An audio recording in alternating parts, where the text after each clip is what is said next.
সবাইকে জানাই পঞ্চমীর অনেক অনেক অনেক শুভেচ্ছা। আর আজকে আমরা পঞ্চম স্পেশাল একটু ঘুরতে বেরোবো বলে সবাই প্ল্যান করেছি, মানে আমি, মা, সোনা আর ভাই। তাই আমরা একটু রেডি হয়ে নিচ্ছিলাম। তাই ভাবলাম যে দুজন মিলে যখন আছি তো গেট রেডি উইথ মি করা যাক। তাই ছোটো ছোটো একটু ভিডিও করে নিয়েছিলাম, সেগুলোকে আমি এর সাথে অ্যাড করে নিয়েছি। তো আজকে আমি এই জামাটা পরেছি, মানে এই জিন্সের সাথে এই টপটা। আর সোনা, আমরা আজকে সবার দেখো মিল আছে, সবার জামা আমার, সোনার আর মায়ের মধ্যে সবার মধ্যে একটুখানি বেগুনির ছোঁয়া আছে। তো আমরা সবাই মিলে রেডি হয়ে বেরিয়ে পড়েছি। এখন বাজে বিকেল 4টে। আমরা অনেক আগের থেকে প্ল্যান করেছি, আর হয়নি কাজের জন্য, মানে ঘরের কাজ জানোই তো। আর চাকদা গিয়ে দেখেই দেখো ছোট্ট একটা হনুর সাথে দেখা, ওকে দেখার পরে দেখি আরও অনেক কটা রয়েছে।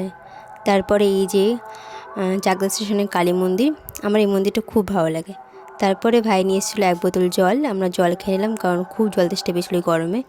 তারপর দিকে ট্রেন ঢুকে গেছে, তো আমরা সবাই মিলে ট্রেনে উঠে গেছি। আমি, মা আর সোনা আমরা লেডিসে উঠেছিলাম, আর ভাই আলাদা একটা কম্পার্টমেন্টে উঠেছিল, কারণ অনেকটাই ভিড় ছিল। ফার্স্টে একটা ট্রেন ছেড়ে দিয়েছি, এই জন্য আমাদের অনেকটাই লেট হয়ে গেছে।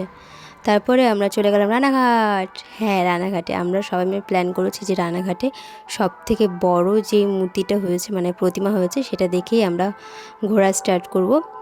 আর আমরা বেরিয়েছি, তোমরা জানোই তো 4:30। তো আর মানে আমরা এখানে পৌঁছাতে আরও অনেকটা দেরি, 6:30 বেজে গেছিলো। আর এখান থেকে হয় আসল শুরু, মানে ওই যে রানাঘাটের থেকে যে অটো ধরেছি, রাস্তা আর শেষ হয় না, প্রায় 1 ঘন্টার মতো কাছাকাছি।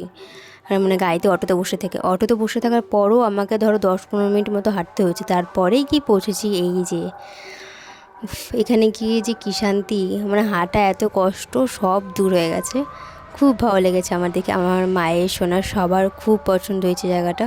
আর অনেকটা এরিয়া জুড়ে কিন্তু এটা, আর অনেক বড় মেলা বসেছিল। এই দেখো প্রতিমা কি সুন্দর লাগছে না দেখতে, পুরো অরিজিনাল, এত সুন্দর, চোখ মুখ তুমি সব দূর থেকে স্পষ্ট দেখতে পারবে। অনেকে দূরের থেকে দেখতে পায় না, ধরো অন্যান্য মূর্তিগুলো, এটাকে তুমি দূরের থেকেও খুব স্পষ্টভাবে দেখতে পারবে। তারপরে আমরা নিয়েছিলাম ঘুগনি। ঘুগনি খেয়েছি আমি, মা সবাই মিলে নিয়েছিলাম ঘুগনি। এটা ছিল কিন্তু নিরামিষ ঘুগনি, আর দারুণ করেছিল কাকু। তারপরেই আমরা বেরিয়ে পড়লাম, কারণ আমাদের অনেকটা দিয়ে যাবে। তাও আমরা ঘড়ি দেখে দেখে এসেছি যে 8:45 ট্রেনটা ধরতে পারবো কিনা, না হলে আমরা 9টার বাসটা ধরতে পারবো না।